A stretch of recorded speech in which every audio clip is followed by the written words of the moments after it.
Everybody, welcome to my channel Geology World, and this is the chapter 2 Origin of the Earth that we are going to begin today. इस chapter में हम देखेंगे कि अर्थ का formation कैसे हुआ, अर्थ बना कैसे। इस चैप्टर में हम 5 हाइपोथेसिस या थ्योरीज़ के बारे में पढ़ेंगे जो कि अलग अलग जियोग्राफर्स ने दी हैं। पहला हाइपोथेसिस है प्रोफेसर इमैनुअल कैंट का gaseous mass hypothesis. So it was given in 1755।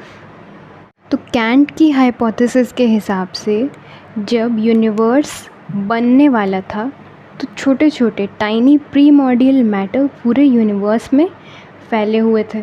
बहुत छोटे छोटे प्राइमरी मैटर्स पूरे यूनिवर्स में थे और फिर बहुत कोल्ड और मोशनलेस थे, पर धीरे धीरे उनमें ग्रेविटेशनल अट्रैक्शन पैदा होने लग गया।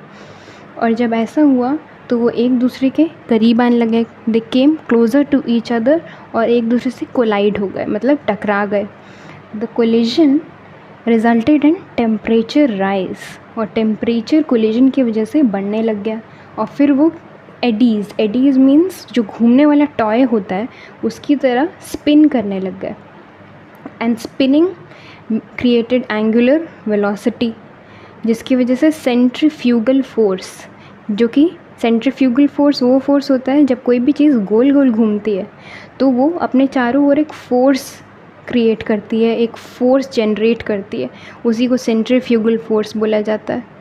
तो जब वो matter, tiny primordial matter centrifugal force generate करके घूमने लगे तो लाइट जनरेट हो गई। They generated light. तो उनके मोशन की वजह से क्या बन गया, एक गैसियस मास बन गया। गैस मीन्स धुआं और मास मतलब बहुत बड़े अमाउंट में एक गैस का जनरेशन हुआ। और वो घूमते घूमते उन्होंने रिंग का फॉर्मेशन भी किया और फिर वो धीरे धीरे कूल होने लगे। They started to cool and condensation हुआ और फिर they became planets. So this is how planets were formed according to Kant's gaseous mass hypothesis. जो सेंट्रीफ्यूगल फोर्स से कुछ पार्ट सेपरेट हो गया, वो सन में कन्वर्ट हो गया, तो सन भी बन गया और हमारे 8 प्लैनेट्स भी इस तरीके से बने थ्योरी के हिसाब से। क्रिटिसिज्म है कि इस थ्योरी के अगेंस्ट क्या क्या चीज़ें हो सकती हैं। पहला तो ये क्रिटिसिज्म है कि कैंट ये नहीं बता पाए कि उन प्रिमॉर्डियल मैटर्स का, वो जो प्राइमरी मैटर था उसका सोर्स क्या था, वो कहाँ से आया। तो इस पे भी कुछ लोगों ने क्वेश्चंस रेज़ किए। कैंट ने दूसरा ये भी नहीं बताया कि उस एनर्जी का सोर्स क्या था जिससे कि मोशन पैदा हुआ पार्टिकल्स के बीच। तीसरा ये कि जो कोलिजन हुआ पार्टिकल्स का वो न्यूटन के लॉ के अगेंस्ट था, ग्रेविटेशनल फोर्स के भी अगेंस्ट था। और जो सैटर्न जो प्लैनेट होता है हमारे 8 प्लैनेट में से एक, उसमें रिंग्स होते हैं, उसके चारों ओर जो रिंग्स होते हैं वो कैसे बने ये भी नहीं बताया है इस थ्योरी में। और पांचवा कि ये हाइपोथेसिस लॉज ऑफ मैथमेटिक्स के भी अगेंस्ट है। जो रोटेशनल मोशन हुआ वो उसमें कुछ प्रिंसिपल्स हैं कंजर्वेशन ऑफ एंगुलर मोमेंटम के, उसके भी अगेंस्ट जाता है ये। Next is Laplace nebula hypothesis. Now this is our next hypothesis which was given in 1796 by Laplace. अब लैप्लेस एक मैथमेटिशियन थे, he was a French mathematician. उन्होंने एक बुक भी लिखी थी exposition of the world system नाम से। तो वो एक मैथमेटिशियन थे, तो उन्होंने कैंट की हाइपोथेसिस में कुछ चेंजेस करके अपनी हाइपोथेसिस पेश की।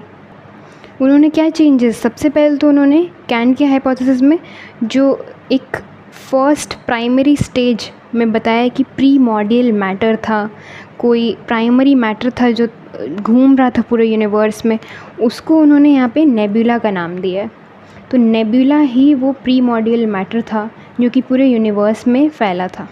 Nebula is the cloudy luminous patch of gas whirling around the center of an eddy. It looks like a very bright object. It is said that the nebula is birthplace of stars and galaxy of stars.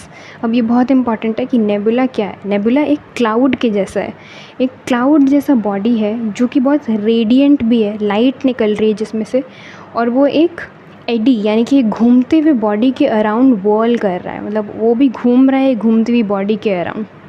तो ये एक बहुत bright object है और nebula को birth place भी कहा जाता है बहुत सितारों का और गैलेक्सी का। ये एक बर्थ प्लेस है, यहीं से सारे स्टार्स और गैलेक्सी पैदा हुए।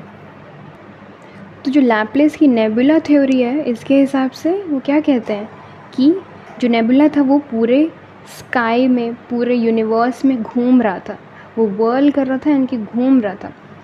और फिर धीरे धीरे ये ठंडा होने लग गया, इट बिगैन टू कूल, और इसका जो टेम्परेचर है वो भी कम हुआ, हीट कम हुआ, और ये श्रिंक होने लग गया, धीरे धीरे कूल डाउन होने लग गया और श्रिंक होने लग गया। तो श्रिंक होने की वजह से ये छोटा जब हुआ तो इसका मोशन और तेज़ हो गया और फास्ट ये रोटेट करने लग गया, घूमने लग गया। जब मोशन इसका इंक्रीज़ हुआ और फास्ट हो गया तो फिर वही सेंट्रीफ्यूगल फोर्स इस पे एक्ट करने लगा, और उसके बाद सेंट्रीपीटल फोर्स से भी ज़्यादा हो गया सेंट्रीफ्यूगल फोर्स, यानी कि जो बाहर का फोर्स है वो अंदर के फोर्स से ज़्यादा हो गया। और इस स्टेज में क्या हुआ, जो सेंटर का पार्ट है वो वेटलेस हो गया, बिल्कुल हल्का, और बाहर का पार्ट जो है वो कंडेंस होना शुरू हो गया और ठंडा होना शुरू हो गया, और एक रिंग फॉर्म हो गया। मतलब बाहर के साइड कूल डाउन होके एक रिंग फॉर्म होना शुरू हो गया। फिर वो जो रिंग लाइक नेबुला का पार्ट है वो रोटेट होता गया, और जो बचा हुआ पार्ट है वो सन बन गया, मतलब सेंटर में सन बन गया, और वो रोटेट होता गया, and later on it form 9 planets revolving around the sun. और फिर उसी से 9 प्लैनेट्स, सारे प्लैनेट उसी में फॉर्म हो गए, और वो सन का चक्कर काटते रहे रोटेट हो के। ये जो थ्योरी है ये 150 ईयर्स तक लोगों ने इसमें बिलीव किया। फिर इस पे फिर से कुछ क्रिटिसिज्म्स आने लग गए, लोगों ने इस पे भी सवाल, साइंटिस्ट ने इस पे भी सवाल खड़े करने शुरू कर दिए। पहला जो क्रिटिसिज्म है वो ये कि लैपलेस ने did not describe the source of origin of the nebula. वो नेबुला कहाँ से आया, उसका सोर्स क्या था, वो नहीं बताया। दूसरा क्रिटिसिज्म ये है कि उन्होंने ये भी नहीं बताया कि उसमें मोशन कहाँ से आया, उसमें टेम्परेचर कैसे बढ़ा, और उसका कूलिंग प्रोसेस क्या था, ये सारी चीज़ें एक्सप्लेन नहीं की। तीसरा क्रिटिसिज्म ये है वो सेपरेट कैसे हुआ, और रिंग्स कैसे फॉर्म हुए, और सन कैसे फॉर्म हुआ, इसका भी एक्सप्लेनेशन क्लियर नहीं है। चौथा क्रिटिसिज्म, उन्होंने ये भी नहीं बताया कि 9 प्लैनेट्स ही क्यों डिवाइड हुए, उससे ज़्यादा या उससे कम क्यों नहीं हुए, तो इसका भी एक्सप्लेनेशन क्लियर नहीं था। Next hypothesis is planetesimal hypothesis of Chamberlin and Moulton. This was given by Thomas Chamberlin, an American geologist, and Forest Ray Moulton, an American astronomer. ये हाइपोथेसिस आया था 1904 में। सो प्लांटेसिमल हाइपोथेसिस में ये बोला गया कि हमारे यूनिवर्स में 2 स्टार्स हैं, there are 2 stars in the sky. तो पहला स्टार जो है वो प्रोटोसन है और दूसरा कंपेनियन स्टार है। तो इन दोनों स्टार से ही अर्थ और बाकी सारे प्लैनेट्स बने हैं। पहला है प्रोटोसन, दूसरा है कंपेनियन स्टार। तो लैपलेस ने जो बताया था प्रोटोसन यानी कि नेबुला, जिसे हम नेबुला बोलते हैं लैपलेस की थ्योरी में, वो हॉट और गैसियस मास था। बट इस थ्योरी में वो सॉलिड है और स्पाइरल शेप का है। और कंपेनियन स्टार, जिसे इंट्रूडिंग स्टार भी बोलते हैं, वो तो उससे भी बड़ा और बहुत ही स्ट्रॉन्ग है, मतलब प्रोटोसन से ज़्यादा स्ट्रॉन्ग है कंपेनियन स्टार यानी कि इंट्रूडिंग स्टार। तो हुआ क्या, जब इंट्रूडिंग स्टार प्रोटोसन के बहुत करीब से गुज़र रहा था तो वो इतना पास आ गया प्रोटोसन के कि उसमें से, प्रोटोसन में से छोटे छोटे पार्टिकल्स जो है वो डिटैच हो गए। इंट्रूडिंग स्टार का ग्रेविटेशनल पुल इतना स्ट्रॉन्ग था कि प्रोटोसन से छोटे छोटे फ्रैगमेंट्स जो हैं डिटैच हो गए। तो इन्हीं छोटे छोटे डिटैच्ड पार्टिकल्स को ही प्लांटेसिमल्स का नाम दिया। तो प्लांटेसिमल्स क्या थे, प्रोटोसन में से डिटैच हुए पार्टिकल्स। चैम्बरलिन ने इन्हें प्लांटेसिमल्स का नाम दिया, और यही जो प्लांटेसिमल्स थे ये पूरे यूनिवर्स में फैल गए। और ये जो प्लांटेसिमल्स थे ये सारे एक साइज़ के नहीं थे, ये अलग अलग साइज़ के थे, कुछ बड़े थे कुछ छोटे थे। तो यही न्यूक्लियाई बन गए, मतलब ये सेंटर थे फ्यूचर प्लैनेट्स के फॉर्मेशन का। इन्हीं से ही बाकी सारे प्लैनेट्स जो है फॉर्म हुए, इन्हीं पार्टिकल्स में से। जो बड़े प्लांटेसिमल्स थे उन्होंने छोटे छोटे पार्टिकल्स को अट्रैक्ट किया और उन्होंने प्लैनेट्स को इसी तरीके से फॉर्म किया। और जब प्रोटोसन बच गया वो सन में बदल गया, सन उससे फॉर्म हुआ, और सैटेलाइट भी इसी प्रोसेस से बने। Now the criticism for this theory और दिस हाइपोथेसिस आर, जो पहला क्लेम था कि प्लांटेसिमल सॉलिड थे और उन्हें दूसरों स्मॉल वंस को अट्रैक्ट किया और उससे ही प्लैनेट बने, इसके साइंटिस्ट जो थे अगेंस्ट थे, इसको कॉन्ट्रडिक्ट किया स्ट्रांगली। चैम्बरलिन ये भी नहीं समझा पाए कि 9 प्लैनेट्स ही क्यों है सोलर सिस्टम में, उससे ज़्यादा या उससे कम क्यों नहीं।